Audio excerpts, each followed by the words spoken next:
A Course in Miracles, Chapter 1 pa rin tayo. Nakarating na tayo sa isa sa napakagandang section sa Chapter 1 pa lang, no? Section 6, The Illusion of Needs. So, game.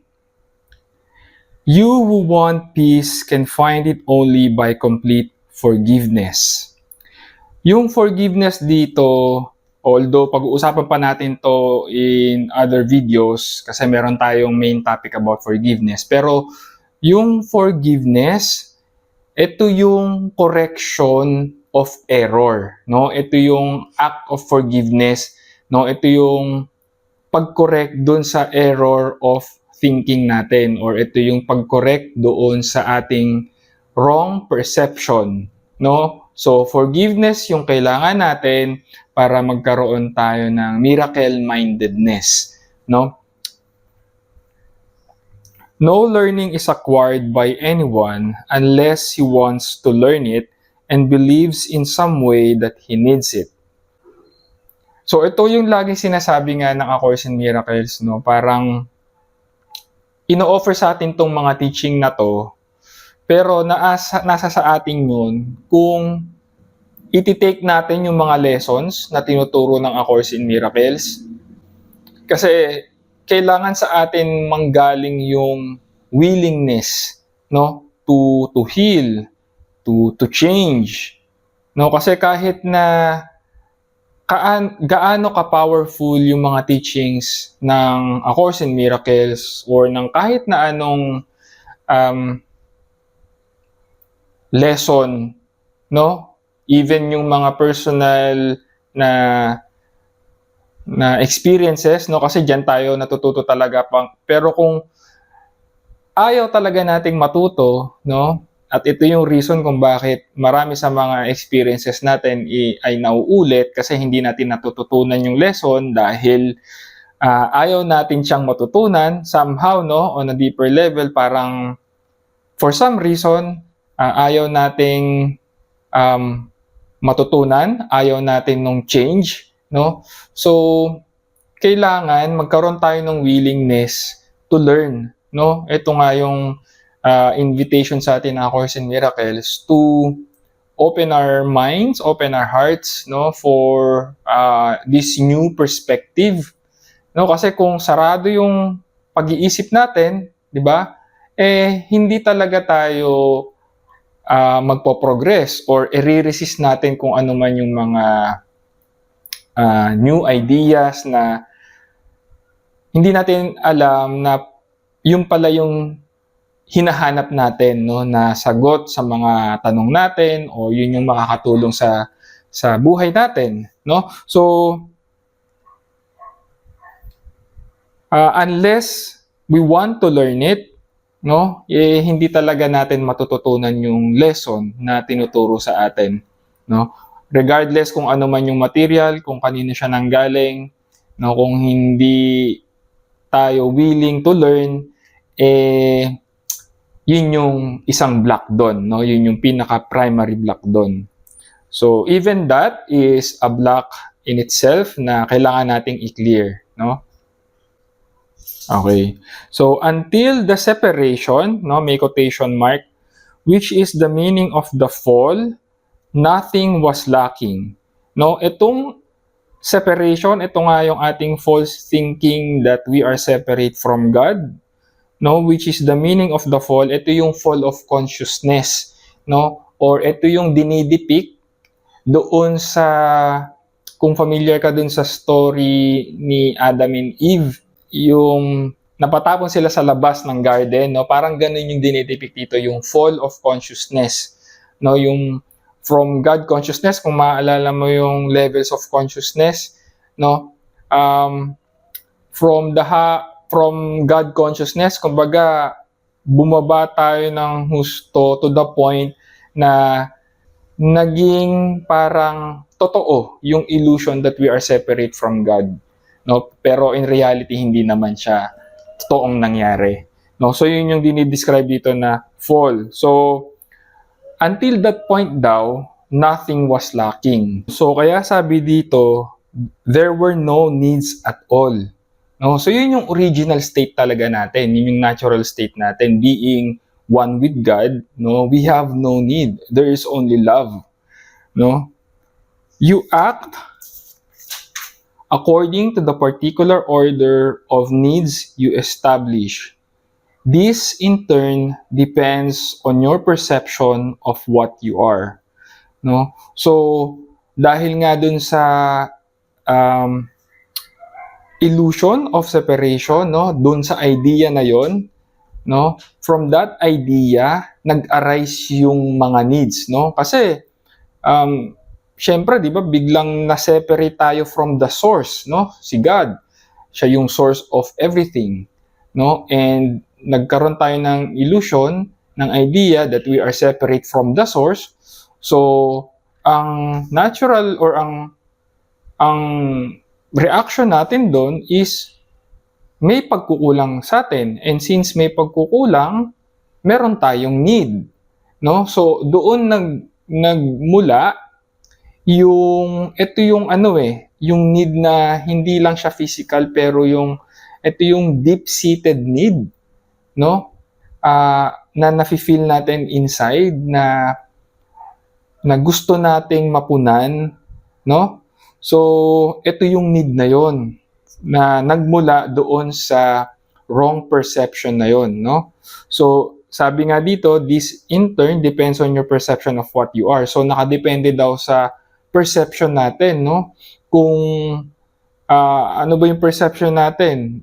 Are we separate from God or are we connected with God? Are we in one with God, no? Na yung separation did not exist talaga, no? That it was an illusion. It is an illusion and hindi siya totoo, no? So nakadepende dun sa perception na yon yung magiging state of being natin. Kung feeling natin is meron tayong need na kailangang mapunan, no? So a sense of separation from God is the only lack you really need correct, no? So yun lang daw yung dapat nating i-correct, no? Yun yung error, no? Yung sense of separation from God, no? Yun yung error na kailangan nating i-correct. The idea of order of needs arose because having made this fundamental error, you had already fragmented yourself into levels with different needs. No? So, ayun na, no? From that fundamental error, which is yung sense of separation, yung idea of separation from God, ito daw yung fundamental error, no?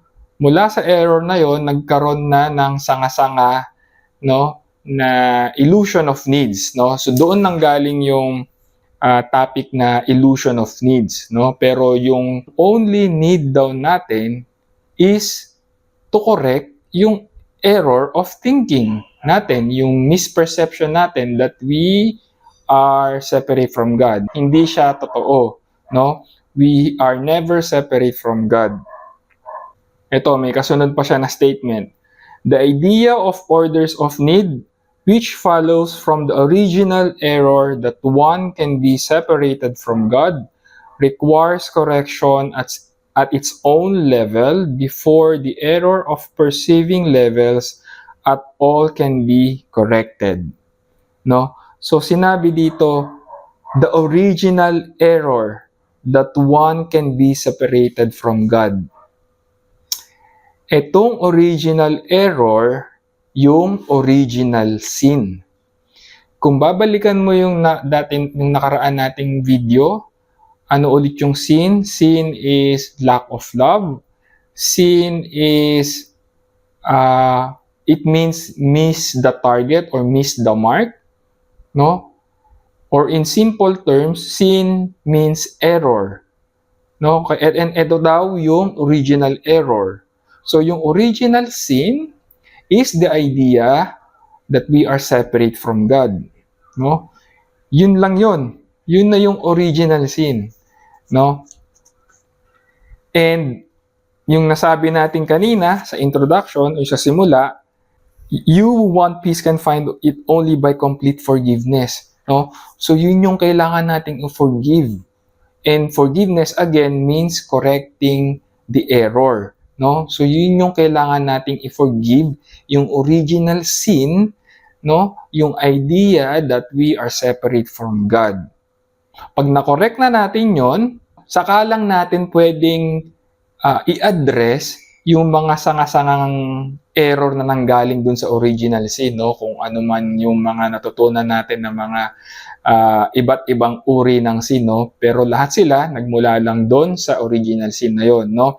So, kasi, yes, magandang practice yung i-forgive natin lahat ng errors na nagawa natin, no? Magandang practice yon, no? Yung forgiveness, no? Pero, kailangan pumunta tayo dun sa root cause, no? Ito yung sinasabi natin na yung root cause and symptoms, no? Yung cause and effect. Kailangan pumunta tayo dun sa pinaka-root cause. Kasi hanggat hindi natin na-address yung root cause, paikot-ikot lang tayo dun sa cycle of sickness, hindi tayo mag-heal. No? Para mag-heal tayo, kailangan pumunta tayo doon sa root cause. At ito yung original sin. Ito yung kailangan nating i-heal. And it can be healed through the practice of forgiveness. Ayan. So, sabi dito, the real purpose of this world is to use it to correct your unbelief. No, you can never control the effects of fear yourself because you made fear and you believe in what you made. No, so ayun, tayo daw yung gumawa ng fear, no? Parang tinatakot natin yung sarili natin from that idea that we are separate from God. No, and pinaniniwalaan natin yon, no, and in that way tinatakot natin yung sarili natin, no, and we can never control the effects of fear ourselves, kaya kailangan natin ng guidance and assistance from the Holy Spirit, yung ating inner teacher, no. So the real purpose of this world is to use it to correct your unbelief, no, kasi itong mundong ginagalawan natin is a world of illusions, no? So again, dito tayo sa world of duality, kailangan maging aware tayo para malaman natin, no, magamit lang natin yung illusion as reference to know the truth, no? Magamit natin yung mga mali na thinking para malaman natin yung correct thinking, no? So yun yung purpose of our life in dito sa mundong ginagalawan natin. Yan, kaya sinabi pa dito, it is true for you because it was made by you. No, of course, no, ganun kayo ka-powerful, no? Ganun yung gift na binigay sa atin ni God, no, yung ating creator. Kumbaga, extension niya nga tayo, no? Kaya nating mag-create nung illusion na yun, no? And yung illusion, pwede natin siyang gawing false reality, no? Because we made it, no? Yun yung sinasabi ng A Course in Miracles. Kumbaga, creation natin siya, so nabibigyan natin siya somehow ng reality, no? False reality.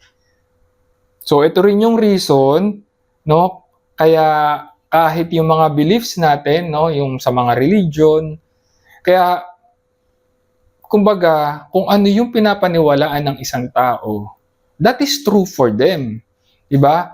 Kaya parang walang point to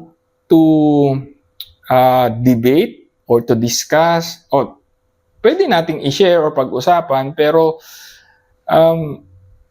yun yung nagkukos ng conflict sa mga relationship or lalo na sa religion, no, kasi nagka-clash yung beliefs natin, pinapaniwala natin yung ibang tao dun sa beliefs natin, no, and ang problema madalas parehas tayong may error doon sa ating mga beliefs, sa mga false beliefs natin. Pero for us, personally, tingin natin that we are right.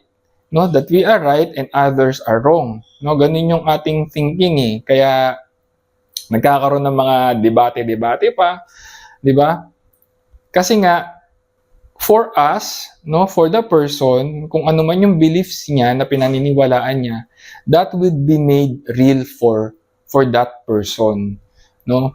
Pero again, yung truth, no, nasa ating lahat 'yon. Kailangan maging aware tayo and willing tayo to open our minds, no, and examine natin yung mga beliefs natin, no, kung aligned ba siya talaga doon sa truth within us, yung truth that is always true, no, na kahit na anong beliefs pa na meron tayo ay hindi nababago yung truth na yon, no? It will remain true always. Ayan, kaya sabi dito, to whatever extent you are willing to submit your beliefs to this test, to that extent are your perceptions corrected, no? So, yun nga, to the extent of our willingness, no, to submit yung mga beliefs daw natin, no, to question our own beliefs, to examine them, no, kung willing tayo to do that, no, to that extent rin na pwedeng makorek yung perception natin and maging possible na ma-realize natin, ma-recognize natin yung truth within us. And in sorting out the false from the true, the miracle proceeds along these lines. Perfect love casts out fear. If fear exists, then there is not perfect love. But only perfect love exists. If there is fear, it produces a state that does not exist. Ayun. So, perfect love casts out fear. Kung maalala mo dun sa previous video natin, no, nabanggit natin na dalawa yung options, no, yung choice natin, merong love and merong fear. Hindi pwedeng half-hearted, no, na yes, gusto natin yung love pero may konting takot tayo, no. Half-hearted, kailangan wholehearted. Ito yung sinasabi dito na perfect love casts out fear. Kasi perfect love meaning wholeheartedly, no, na ito yung choice na dinecide mo, no, you only abide by the truth, no, which is love, and every time na magiging aware ka of the beliefs, no, na based on fear, no, you are willing to heal them, no, to correct them. No? Ito yung way para ma-cast out natin yung fear, para maging perfect yung perception natin of love. No? So yun yung perfect love cast out fear. If fear exists, then there is not perfect love. No? So yung fear, nagiging teacher din natin siya kasi for as long as na-experience natin yung fear, and yung mga effects of fear, i-welcome natin siya, i-allow natin siya kasi doon natin nalalaman na ito pala yung part or aspect of myself na kailangan kong i-work out, na kailangan kong i-heal, na kailangan kong i-correct in our journey towards perfect love, no? Kumbaga, understandable naman yon, kaya rin natin ginagawa yung practice of forgiveness kasi dito sa ating buhay, sa mundo, no? Kumbaga, ito yung ating school, no? Dapat bigyan natin yung sarili natin ng space to make those mistakes kasi we will make those mistakes for sure. And tao rin tayo, may part tayo na human, so we are susceptible to feeling fear, no? Normal 'yun sa ating experience kasi unang-una yung utak natin is designed for its survival. So, ginagawa niya lang yung function niya, no? Pero, kumbaga, kailangan lang nating maging aware para ma-correct natin siya, no?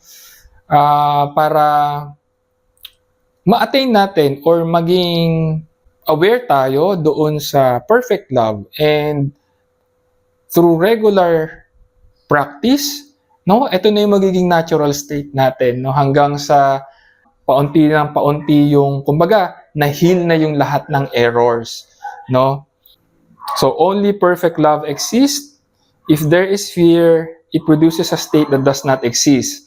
Yung sinasabi ditong a state that does not exist, meaning, we live in the illusion, no? Parang binibigyan natin yung illusion ng power over us.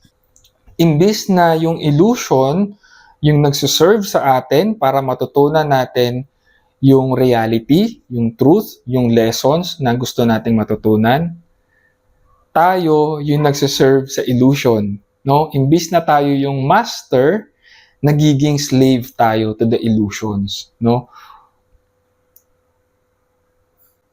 Ayun. So, diyan natatapos yung ating section 6, The Illusion of Needs. Isang napaka-importanting section, no? Kasi na-introduce na dito yung original sin, and I hope na nagkakaroon ka na ng mas clearer perspective, no? Mas expanded na perspective na hindi lang limited to religion, no? Kasi I know na lahat tayo meron tayong religious background. Ako Catholic, marami sa atin ay Catholic and Christians, no? So let us open our minds, no? Bigyan natin ng mas malawak na perspective yung pananaw natin sa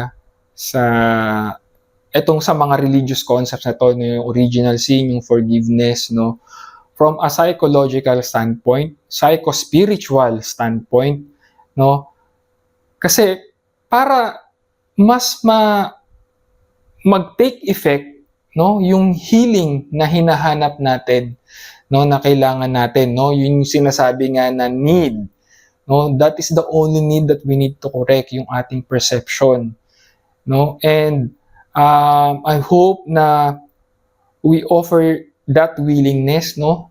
Maliit na willingness lang naman, parang katiting na willingness lang naman yung hinihingi sa atin, and nandyan yung guidance, no? Yung divine guidance always available to us para matulungan tayo to correct whatever needs correction, no? Para mas matutunan natin, or para mas ma-practice natin yung forgiveness kung para saan talaga siya, no? And para mag-heal talaga tayo. So I hope nakatulong sa itong video na to. And again, mas lalo pa nating pag-uusapan to in detail sa mga susunod pang video. So please stick around. And thank you for joining me in this session. And until next time, I'll see you in the next video.